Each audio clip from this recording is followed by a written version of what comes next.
The Governor's Working Group on Military and Veterans Affairs launched NC Strive 4 years ago to help with transition process from service to school. Susan Watkins is co-chair of the initiative. Now explain the system and how it works.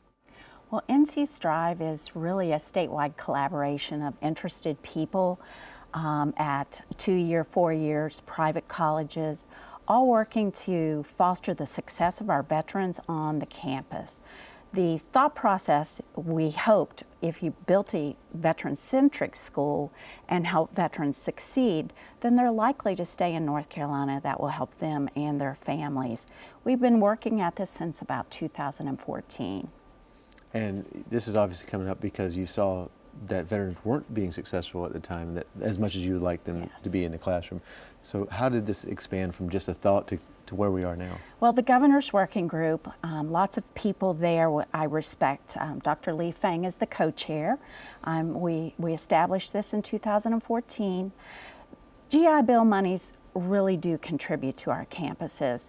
So the issue is that if you don't understand the veteran population, how can you foster them success in your environment? So we began teaching about green zone, about culture, about behavioral health and mental health issues, making sure that the campuses, administration, and faculty know what our veteran population and their families are like. Coming home is always harder than going.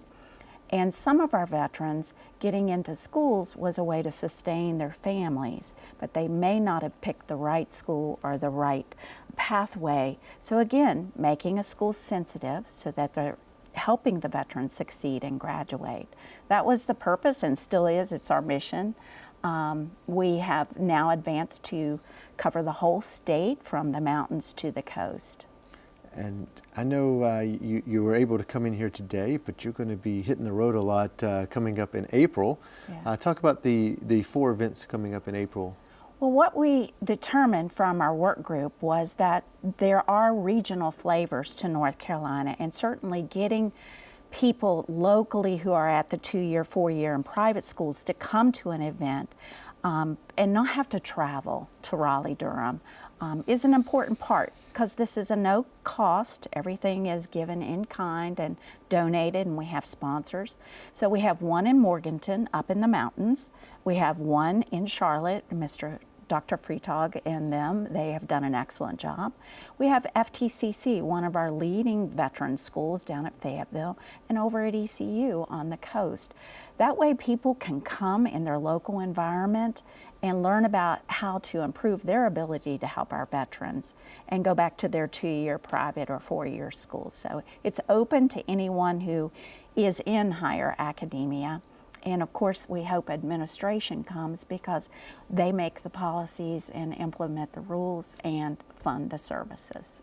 How do we expand this moving forward? How do we make sure that this continues to grow and continues to have more universities on board and more staff at the universities on board so that they know what they need as well?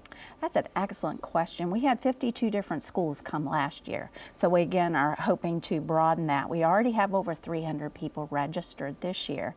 This show is one way to get the word out. The Governor's Working Committee as well, that work group is publicizing it. It's on the web page, and I know maybe you will show that registration link on your show. It is a group of volunteers. We're all committed to veteran success. We donate our time, our energy. We've done this. This is going to be the 5th year in 4 conferences, and as you said, but if you can't get into your area, you could go to one of the sister sites and go there. But if you'll contact Dr. Lee Fang at the Governor's Working Group, we can make sure you get funneled if you want to be a worker bee to help broaden this initiative. It is received well across the state.